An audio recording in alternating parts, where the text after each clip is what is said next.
Out of Keaton. Thankfully, we have him, you know, thank God.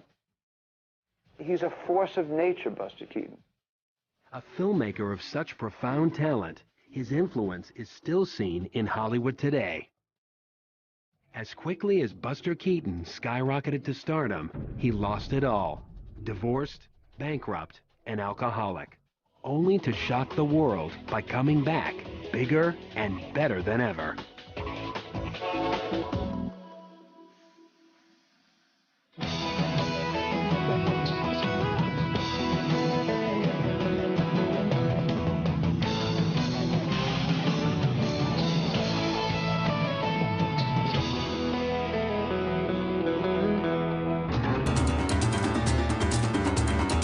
Thousands of people came from all around to watch Buster Keaton film the climactic scene of his epic masterpiece, The General.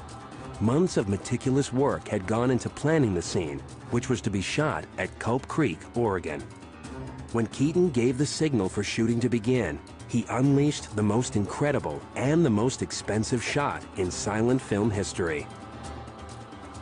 As the locomotive raced across the burning bridge, people screamed in fear as the Texas dropped 35 feet below into the Rove River. Someone else would have, faked it, used a miniature, but not Keaton. He destroyed a real train to make it as authentic as he could. The General was perhaps one of the greatest period pieces ever made up to that point. Inspired by D.W. Griffith's landmark film, Birth of a Nation, Buster took cinema to its next level by recreating the Civil War with painstaking detail. It has everything in it. It's an incredible motion picture. Every frame looks like a Matthew Brady photograph. He wanted it to be so accurate that it hurts, was his phrase. Buster based The General on a real-life Civil War event, adding a love story to the mix. In it, Keaton stars as Johnny Gray, a railroad engineer and unlikely war hero. When Johnny's locomotive, The General, is hijacked by Union troops, the action begins. I laughed all the way through it. For me, it's a comedy masterpiece. It's just full of brilliant ideas. I mean, just the scene of Buster on a train, and behind him, the Civil War is taking place. And behind him, the Civil War. The depth of the comedy and the production involved. That he's got that scene happening, and that's not the focus. And I love watching it with director friends who were just amazed, how he pulled it off. How did he do that? While filming The General, Buster Keaton was at the height of his career, a major Hollywood star. Yet, the film was plagued by several unexpected tragedies, which drove costs to spiral out of control.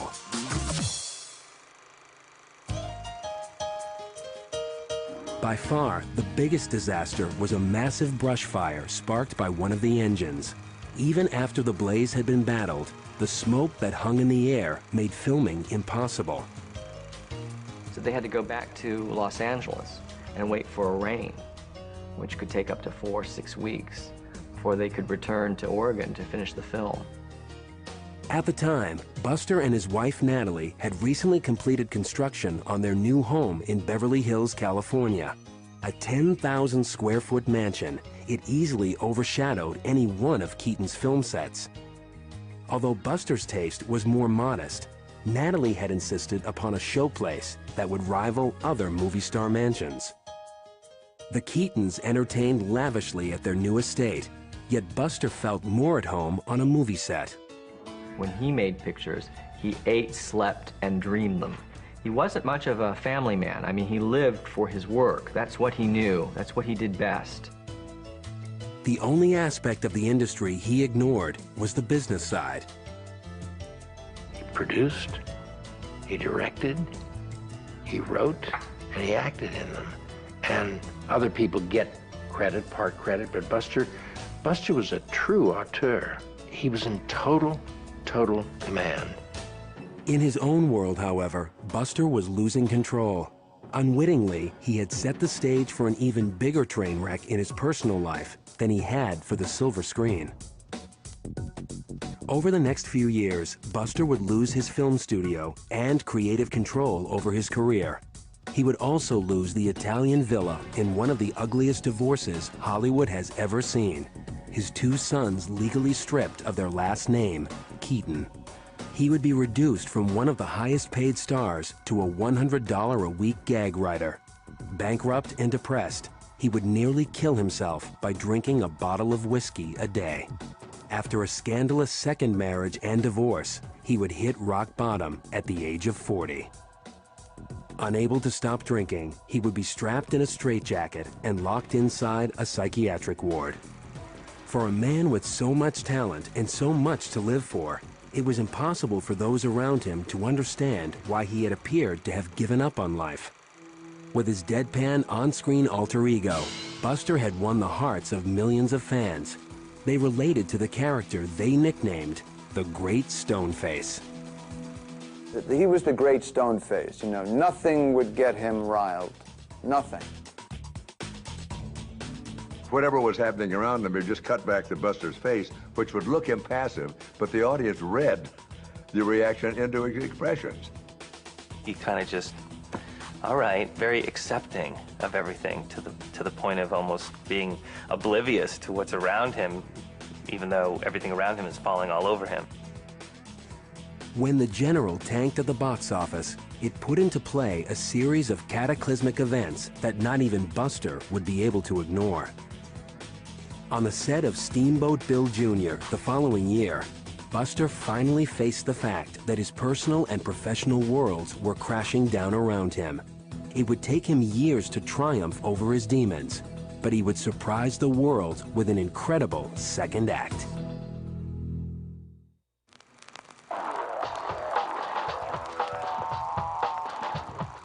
On the set of Steamboat Bill Jr., people were praying for Buster Keaton's life. At the moment when the half-ton house facade came crashing down, even the cameraman had to look away.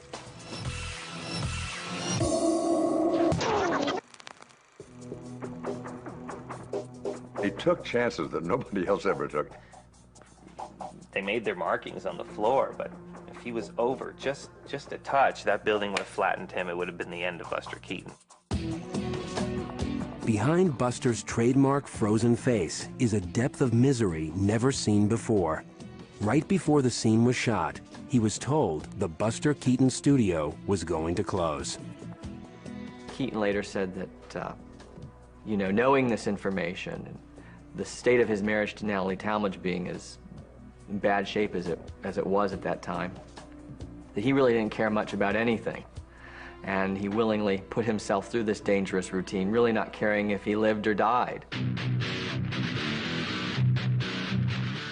Buster's talent for pulling off dangerous stunts with a stony face had come from a lifetime of hard work, developed on stage as a part of his family's act, the Three Keatons. Well, I think it was like in the womb he was already a star. By the time he was 4 years old, he was literally being tossed across the stage into scenery, becoming a stunt kid. That's really the basis of their whole act. And it was a very knockdown, drag-out act. Buster was called the human mop. Had a little handle sewn on his back, and he was thrown into the wings or against the scenery, or sometimes into the audience, depending upon the old man's mood. According to Keaton family legend, it was friend and fellow vaudevillian Harry Houdini who renamed little Joseph Frank Keaton the sixth Buster. Apparently, Keaton fell down a flight of steps all the way to the bottom when he was about 2 years old. And Houdini saw this and said, "That's sure a Buster." The Keatons noticed that the audience laughed harder when Buster kept a straight face. So by the age of 9 or 10, that stoic expression, that blank face, was part of his act. It was just mechanical with him. Putting strain on the family act was the fact that Joe Keaton was an alcoholic. Joe, the father's drinking had increased. And Buster found his timing was off, which was dangerous because of the way they worked. And Buster was ready to be on his own. After turning 21, Buster struck out on his own and moved to New York. Within weeks, a chance meeting with an old friend led him to the Comique Film Studio. That day, his life radically changed when he met Joseph Skank, the Talmadge sisters, and Roscoe Arbuckle. Joseph Skank, the owner of Comique, was one of the great independent producers of the era. He was married to Norma Talmadge. The Talmadge sisters were very popular. Norma Talmadge was the dramatic actress, and the youngest sister, Constance, had a flair for comedy. And Natalie really didn't have the talent of the other two sisters, but she worked at the Arbuckle Company. Immediately, Buster was as smitten with Natalie, a pretty brunette, as he was with the film studio. Skank's most famous star, Roscoe "Fatty" Arbuckle, offered to personally show him around. He was fascinated. He was fascinated with behind the scenes, you know, the camera and the film and how all the different process. He had no formal education. The man only spent one day of his life in school, but he had a natural flair for mathematics and was just technically minded. So he just was fascinated with the motion picture camera and anything technical. After the tour, Arbuckle offered Buster a part in his next movie. Keaton's first film with Arbuckle was The Butcher Boy. Shot without a script, Buster was directed to buy some molasses from Arbuckle's character. Arbuckle was impressed with Keaton immediately because he did his first scene in one take. And the one thing that really impressed Arbuckle was Keaton's ability to take a sack of flour. He got hit so hard in the face with that sack of flour that he said his head wound up where his feet had been.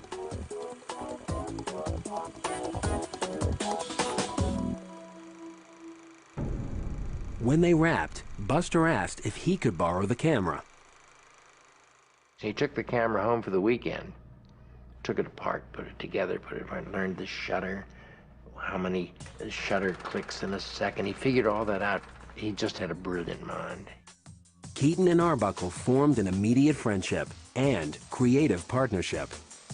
After a few films, Keaton was co-directing with Arbuckle and worked with Arbuckle in his scenario department, thinking up gags. In their early films, it's interesting to see Keaton still experimenting with his on-camera acting. In Coney Island, Buster is seen laughing and crying. He's working with a hammer, a big wooden hammer that rings a bell. Arbuckle's going by just as he swings the hammer and he knocks Arbuckle down. And Buster looked and started to laugh. And he didn't like it. He didn't like the laugh. And he also felt that if the actor laughed, the audience didn't. Try to make the audience laugh. The comedies became so successful, Comique moved to the West Coast so they could film year-round. Natalie moved with the company, and it was in California a romance between her and Buster began to blossom. In 1918, Buster's film career came to a sudden and unexpected halt when he was called to serve in World War I. Can handle anything. We put them to the ultimate test. Dads, alone with their babies, at nap time, after a very full feeding. Can the leak stay locked through a long, milk-induced slumber?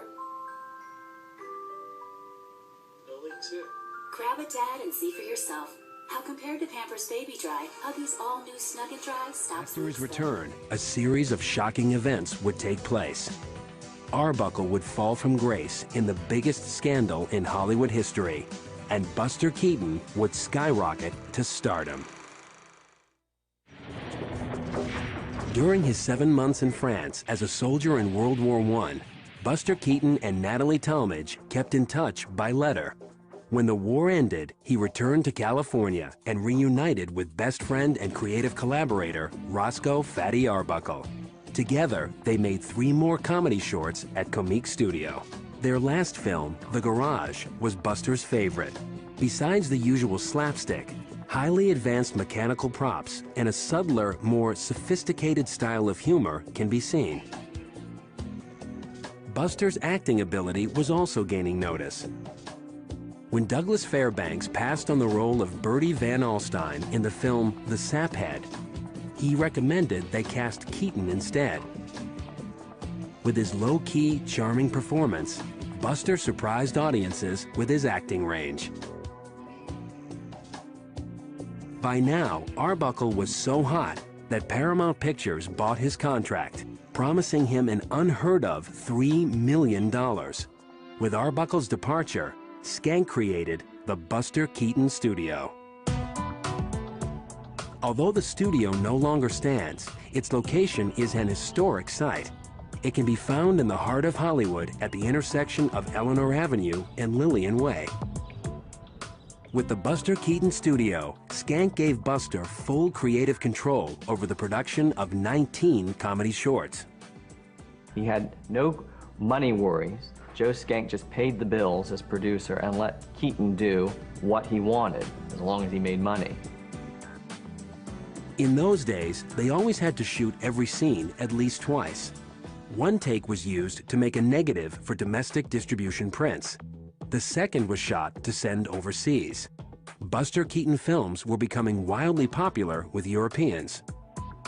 They worked 6 days a week, and the only day off they had was Sunday, and they were hitting the boards at 6 in the morning to go to work. So, and their work was paramount. They just, you know, they loved what they were doing. The first film Buster released was called 1 Week. It's a parody of an industrial film on prefab housing that Buster had seen. The plot revolves around newlyweds setting up home, literally. It's such a tremendous leap forward in terms of production value, visual style, and story from the Arbuckle films just shortly before. It was just a great launch for Keaton, and it was the comedy hit of 1920 and really put him on the map. Buster's next film had to be scrapped when he broke his foot on the set. The downtime allowed him to concentrate on his personal life. After a mysterious on-again, off-again engagement, he and Natalie married on May 31st, 1921. And it was a strange combination, this Buster Keaton, this strange character from the vaudeville stage, and Natalie Talmadge, coming from this Talmadge family of great actors on the screen. And many people thought it wouldn't work. It just didn't seem right. 3 weeks after their wedding, Buster and Natalie posed for a gag photo, pretending to be a miserable married couple. Unfortunately, the truth was not far away. Problems between them began almost immediately. Buster became frustrated by Natalie's obsession with shopping and her apparent loyalty to her sisters. Natalie, in turn, was upset over the amount of time Buster spent away from home. Even though his foot hadn't completely healed, Buster went back to work to make The Playhouse. Because he couldn't rely on his usual acrobatic stunt work, he decided to dazzle the audience with the help of in-camera special effects. Buster plays all the roles, and they did this through multiple exposure. And only Keaton was making these type of extremely clever comedies, and it's one of his best films, no question about it. Once Buster had healed, he went back to filming his trademark physically challenging comedies in and around Los Angeles. At the time, Hollywood was known as a city of sin. During the 1920s and into the 30s, Hollywood was always known as being a place where there's kind of vice going on and drinking, drugs, etc., and there was, absolutely. While not everyone in Hollywood partied, Keaton and Arbuckle were among those who occasionally indulged. In the midst of filming The Boat in September 1921, Buster received an invitation from Arbuckle to attend a party up in San Francisco. Buster was not able to attend. What was planned as a weekend of fun turned into a lifetime of hell for Roscoe. he was arrested for the rape and manslaughter of Virginia Reppe. Arbuckle, his sin was that he had a bootleg party in an era of Prohibition, and despite his eventual acquittal, public opinion had already tried him in the press, and he was banished from the screen by the newly formed, what we now call today, the Motion Picture Association of America. As much as Buster wanted to testify on the behalf of his friend, he was counseled not to by Arbuckle's lawyer, who felt Buster's Hollywood fame would not be well regarded by the jury. Devastated, Buster stayed in Southern California and continued to make films. Behind the scenes, he arranged for a percentage of his profits to go to support Arbuckle. It was around this time that some have speculated Buster's art began to imitate his life. After the birth of his first son, whom he named Joseph Keaton VII, Natalie's sisters moved in and took over. Soon after, he made My Wife's Relations.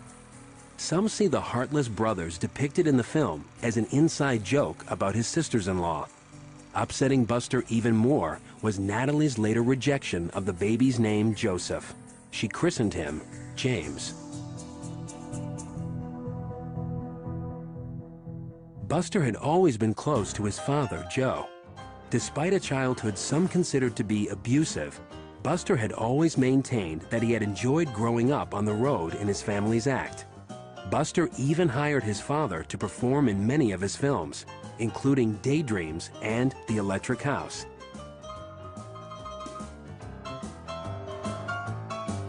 In Neighbors, he cast his father to play his father. Buster's vaudevillian childhood is clearly the inspiration for Convict 13. Convict 13 was about 3/4 of it was their vaudeville act. And Buster was, half the time he was a convict and half the time he was a guard. He was playing two sides of the coin. And his dad was in there doing all their vaudeville stuff. That same year, Keaton made his last two-reeler, The Love Nest. He now had his eye on bigger things. He was anxious to join the ranks of Charlie Chaplin and Harold Lloyd. Buster was ready to enter the world of feature films.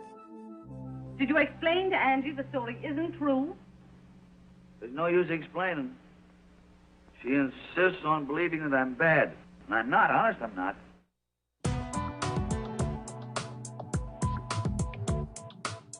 When Buster Keaton transitioned from two-reelers to feature-length films, he evolved into a master filmmaker. With the longer films came a larger salary. Although Buster was content with his relatively modest lifestyle and the home they owned, Natalie insisted they start living like celebrities. While Buster and Natalie ran in the same social circles as Charlie Chaplin and Harold Lloyd, Buster was a distant third at the box office. Also unlike Chaplin and Lloyd, Keaton decided his feature comedies should be different from his comedy shorts. When he got into features, then he said they had to get down and be serious about a good beginning, a good ending, and then the middle would kind of fill itself.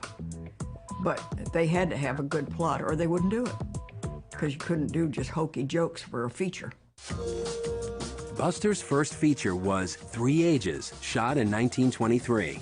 It's a parody of D.W. Griffith's Intolerance and is an hysterical look at love through the ages. Although Buster was becoming more story-conscious, he still didn't work with a script. Even more amazing was the fact that Buster improvised most of his physical stunts as he went along, and he always did them himself. He once told me that over the course of his career, at one time or another, he broke every bone in his body, including his neck. During the filming of 3 Ages, while attempting to jump from one roof to another, Buster came up shy and hit the wall. Instead of scrapping the footage, Buster worked it into the plot, making it one of his most memorable scenes.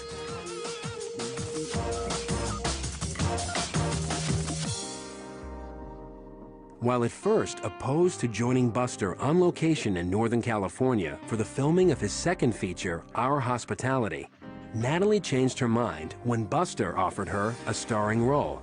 While he had hoped it would strengthen their marriage, the intense amount of time together only served to show they were growing apart. Months later, after the birth of their second son, Robert, Natalie stunned Buster by announcing that she was ending their physical relationship. She would never have sex with him again. Buster swore he wouldn't live the remainder of his life without sex, and that he intended to find affection elsewhere.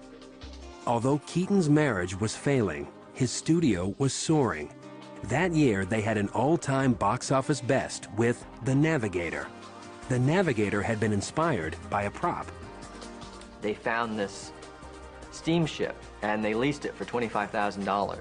They had no story. They just knew that once they had the prop, a scenario would develop from it. That same year, Buster made Sherlock Jr., one of his most creative and highly regarded masterpieces. In it, he stars as a frustrated film projectionist who fantasizes about becoming a private detective.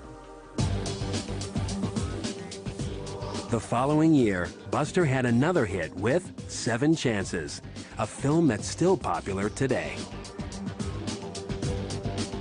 I mean, even if you saw this today in a Cineplex, you go, wow, what a trip.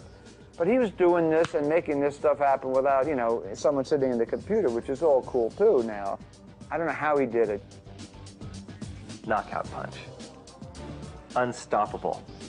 Just the pace all the way to the end.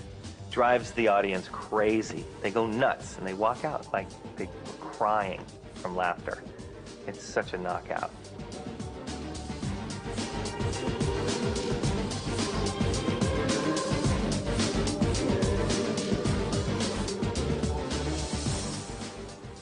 Buster had enough success with Go West in 1925 and Battling Butler in 1926 that he felt confident to embark on his most ambitious feature to date.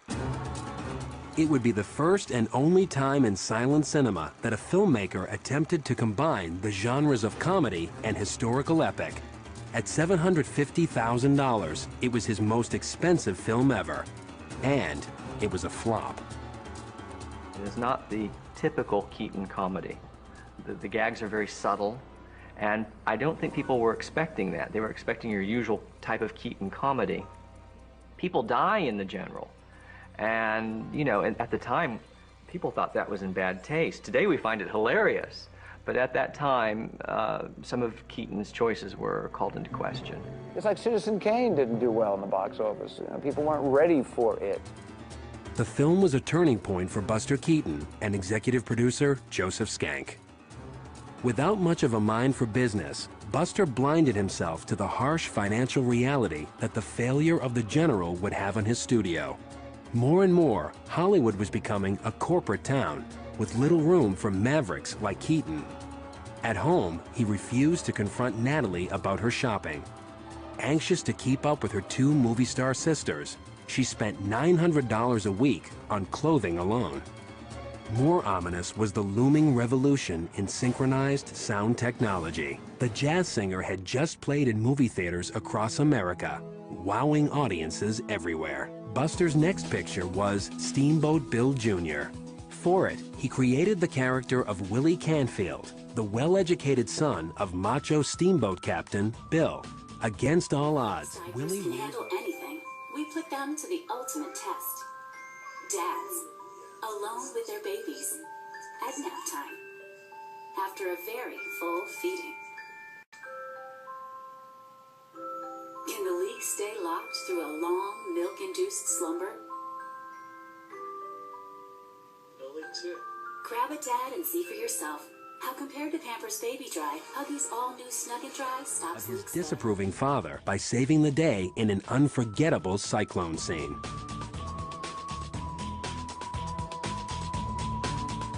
Steamboat Bill Jr. did better at the box office, but it too was a financial disaster. It lost roughly $250,000. Not only were the films not making the money, but the era of independent production was coming to an end, and the big studio system was coming in. It really ushered in the end of his career as a great filmmaker. Buster only woke up and realized the state of his affairs when Joseph Schenck told him Steamboat Bill Jr. would be his last film. Miserable in his marriage and unable to make a profit, Buster allowed Skank to sell his contract to MGM in what he would later call the greatest mistake of my life. She's gone crazy. Miss Pansy, Oh, you little nitwit, you.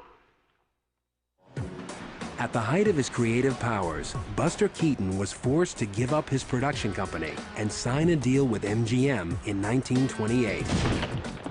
Although he would later say this was the biggest mistake of his life, Buster actually had very little choice in the matter. Hollywood was now a dream factory controlled by the studios. The talkies had come with a big price tag. The cost of building special sound stages, along with new sound equipment, meant that Buster's freewheeling days of silent film shot on location were over. One of the unusual differences between Buster Keaton's way of making films and others is that Keaton loved to shoot on location. Now, part of it was that it was fun, yes, but the other was an economical way of making the films. You don't have to make so many sets. Author John Bankston has hunted down many of the locations used by Buster for his book, Silent Echoes. Buster loved to film all over Southern California, but his favorite spot was this one block on Cahuenga between Hollywood and Soma. Here in the background is an alleyway that he used in Cops, where he grabbed a car and threw him at a camera one-handed. In Hard Luck, Buster eludes the police by hiding among these statues.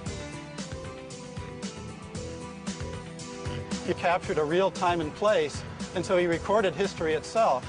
And one thing that's so interesting about his films is that you can look into the background of his films and see some detail about how Los Angeles was in the 1920s or how things have changed since then. The film that was shot here was 7 Chances. In 7 Chances, Buster needs to get married by 7 o'clock that evening in order to inherit a fortune. And after bungling his proposal with his longtime girlfriend, he resorts to putting an ad in the newspaper. And unbeknownst to him, thousands of would-be brides show up on the steps of this church.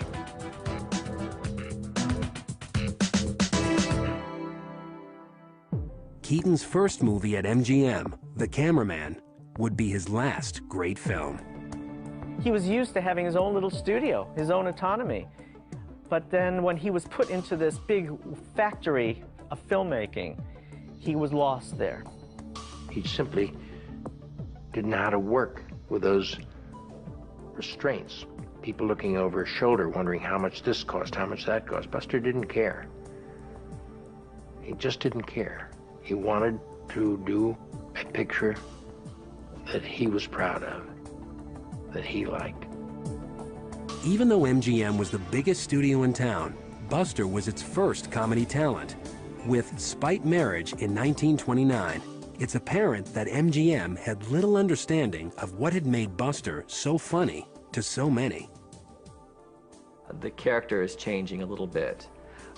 He's becoming a little bit more sad and asking for sympathy, which is something he never did in his own films. On the set of Spite Marriage, Buster began an open affair with his leading lady, Dorothy Sebastian. Up until then, he had been discreet about his infidelities. That same year, MGM put Buster in his first sound picture, The Hollywood Review of 1929. Although starring, speaking roles wouldn't come until a year after that. Oh, thank you. I never drink. Oh, I know, but a little Tom Collins won't hurt you. What is the nature of this Thomas Collins? Oh, it's sort of like lemonade, only it's made from limes, and a dash of that and a dash of that. Sort of like a fruit compo, you know? Very nice. While some people liked Buster's voice, others didn't. More upsetting for Buster was that it was the first time he played a guy who didn't get the girl.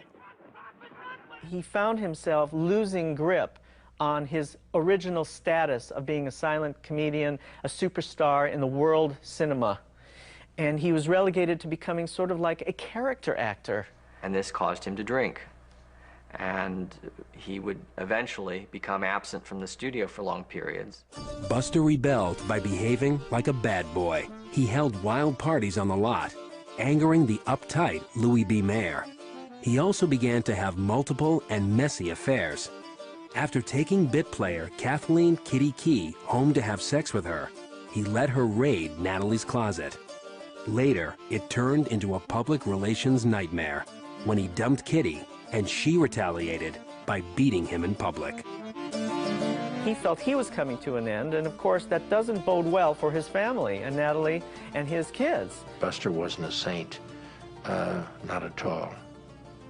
But he was a good person.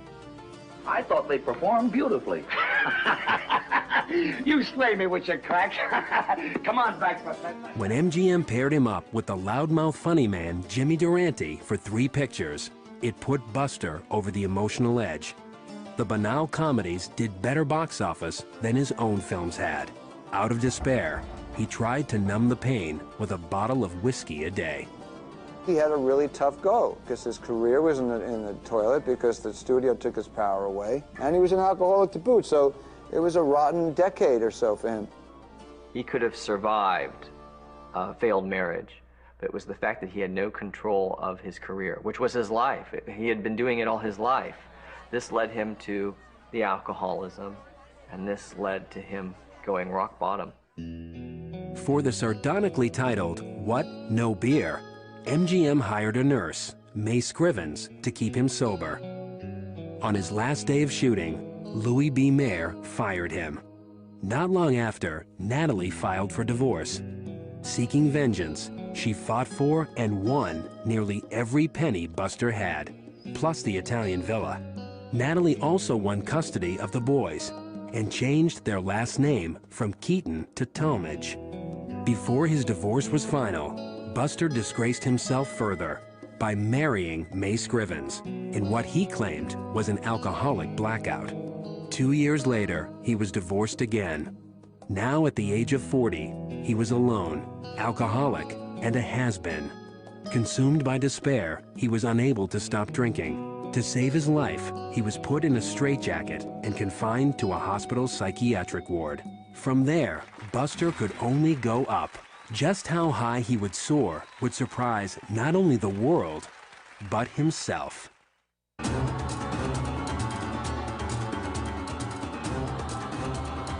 Buster Keaton had been one of the greatest stars of the silent screen. He not only starred in his own comedies, but he wrote, directed, and edited them himself. With the revolution in sound technology, Buster lost his film studio, and for a while, he lost himself. After drying out in a sanatorium in 1935, Buster went straight home and drank 2 cocktails. After that, he stopped drinking completely for 5 years. He never attempted to kick his other addiction, however. He could go through 4 or 5 packs a day. He wouldn't finish a cigarette, necessarily, but he always was chain smoking. Almost out of pity, MGM hired Buster back as a $100 a week consultant. His comic genius still intact, Buster came up with gags for celebrities like the Marx Brothers and Red Skelton. A world-class bridge player, Buster played every day. When Eleanor Norris, an MGM dancer, showed up at a game, Buster was instantly attracted. Less than half his age, friends on both sides tried to split them apart. On May 29, 1940, Eleanor became Buster's #1 leading lady. His third wife, Eleanor Keaton, was the right woman. She was just a darling woman, and she took great care of him. They had a wonderful life, I'm happy to say. Buster also reconnected with his 2 sons, James and Robert. The 2 teenagers started visiting their father on a fairly regular basis, even though they did not have their mother's blessing to do so. As Buster's life stabilized, several invitations to appear on the other side of the camera came. He also frequently performed live on stage in Europe, where his popularity had never died. Although the films he had made in the 1920s and distributed throughout Europe were still in circulation, Buster had long since ceased to see any residuals. And now let's turn back the clock 40 years, 1917, as we present Buster Keaton in The Can of Molasses. Buster became an actor for hire, available for almost anything, including the brand new medium, television. Television, for Buster, meant that live audience, which he loved. It's like going back to vaudeville. So he would restage all his old routines from vaudeville and from his earliest films. Simon Pure Beer presents Buster Keaton.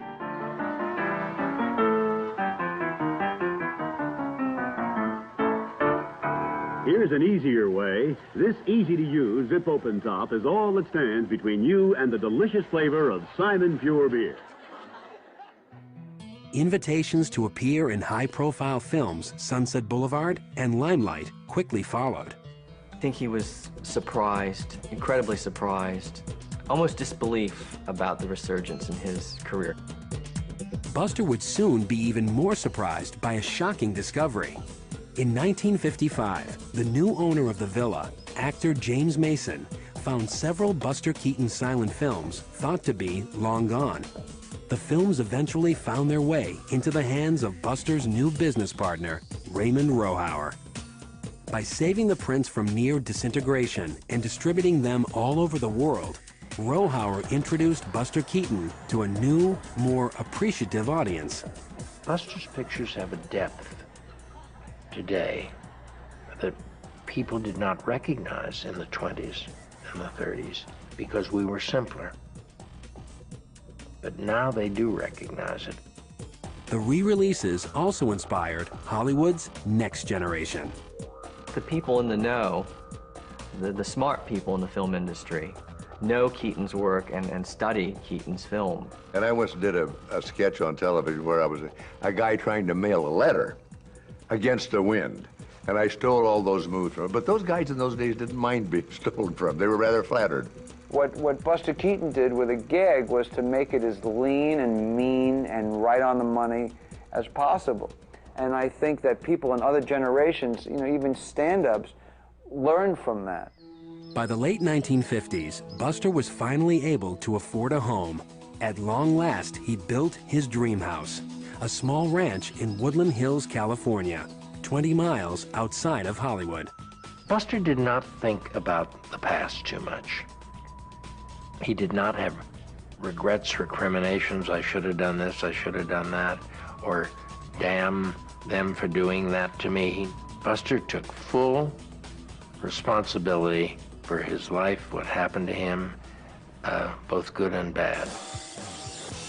Acknowledging that it was long overdue, the Motion Picture Academy awarded Buster with an honorary Academy Award in 1959.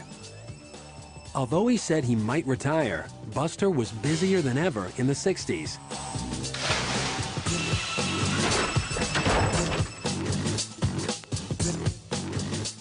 He appeared in a wide variety of projects with an even wider range of quality. Buster loved to work and needed to work because he needed it for both his soul and his pocketbook.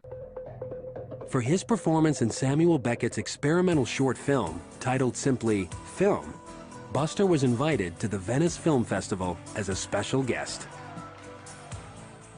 It was a 5-minute standing ovation. He wept. And he said, "This is the first film festival I've ever been to, but I'm going to come back and do some more." A couple of months later, Buster was taken to the hospital for chronic coughing. Lung cancer was discovered. It was so far gone it was inoperable. So they never told Buster for fear that it would put him in a panic. Tragically, he would not live to see the General finally make a profit and receive some of the highest honors in Hollywood. On February 1st, 1966, Buster Keaton died at the age of 70. A decade later, the American Film Institute named The General as one of the best 50 films of all time. He's more popular now than he was because he was ahead of his time, like many geniuses. At the centenary of his birth in 1995, tributes and festivals were held around the world in his honor. At long last, the world had finally caught up with Buster Keaton. Today, he is recognized as not only one of the original pioneers of Hollywood movie making, but one of the best. Through his films, which continue to amaze and delight audiences everywhere, Buster Keaton lives on.